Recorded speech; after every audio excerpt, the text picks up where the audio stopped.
Hail and welcome, friends.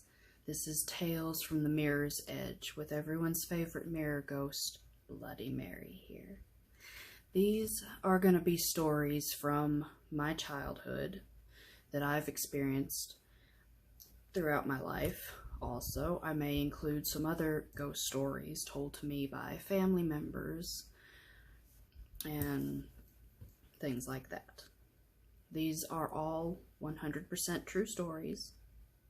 They really did happen to me, and they really did happen to any of the other people that I will mention here.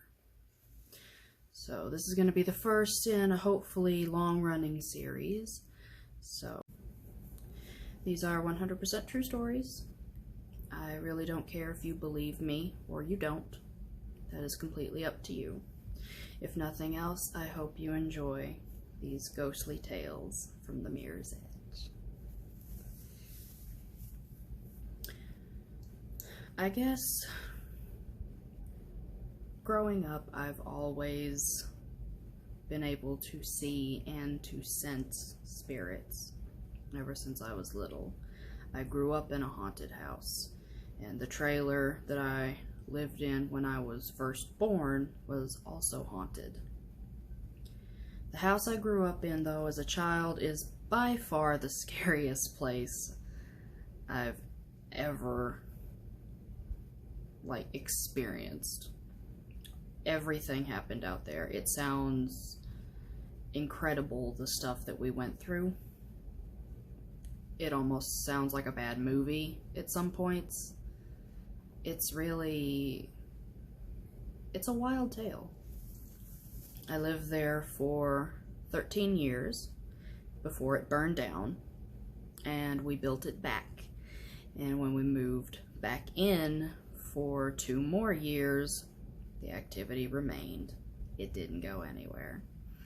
So, I guess one of the first stories that I didn't experience it, or if I was home, I don't remember it, but Mom told me this one. She said she was in the hallway changing a light bulb because it had burned out. Me and my brother were always afraid of that hallway. It was really always dark and very scary. So she was changing the light bulb in that.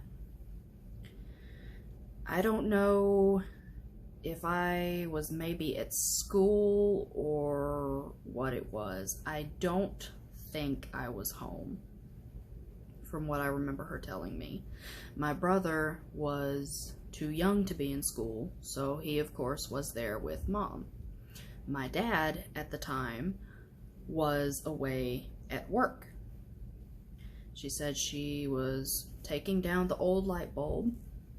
She got up there on the ladder with the new one and screwed it in, and as soon as she did, she said it sounded like something or like someone fell on top of the roof and then proceeded to roll down it and off the edge and hit the ground. Now keep in mind, the only ones there at the house at that time was my brother and Mom.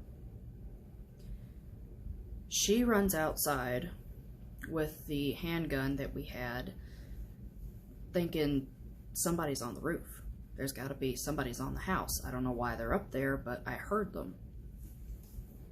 She said it sounded just like somebody had tripped and fell and rolled off the side of the roof. She runs out there. No one's there. The truck's not there, so Dad's not home. He would have come in the house anyway and made himself known if he'd have come back early. There's no reason for him not to just come in and get on the roof. That's stupid. But there was no one there. There was no evidence of anybody being there. And couldn't explain it. That was... I don't know what it was. Because she said it sounded too heavy to be like an animal or anything like that.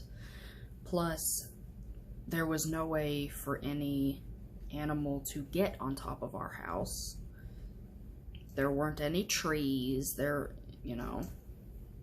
I guess it could have climbed up the gutter if it was brave enough, but the thump that she heard, I don't think it was an animal. I don't know what it was. And that happened when we were small. And weird stuff always happened out there. Always. And it was like paranormal in every sense of the word. Mom told me about another time where every night we would be in bed.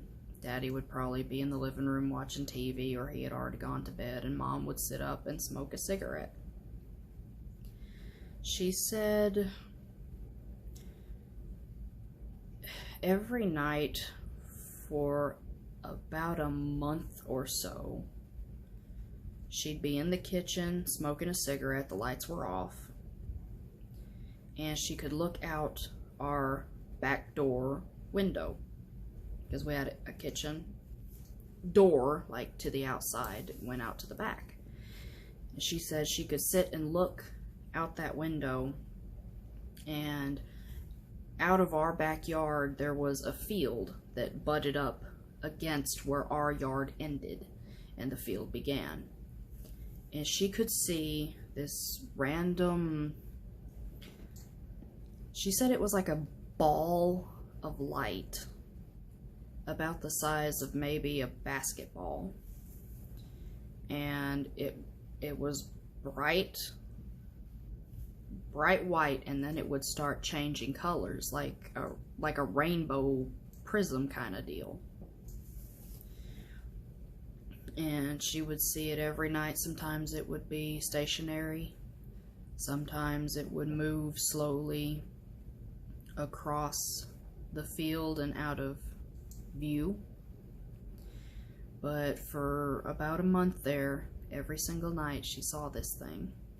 No idea what it was. It didn't make any sounds. Sorry. It didn't make any sounds. It was just a glowing ball. Never did figure out what that was. It eventually stopped, and she never saw it again. But I don't know if that was like an orb or something extraterrestrial, or it was definitely weird. I'll give it that. And there's a whole ton of stories that I'm wanting to share with you guys. So if you like, stick around. I'll have more stories coming at you, hopefully soon. Remember, everybody, to avoid looking into the mirror at night, because you never know what's going to be looking back at you. Stay spooky.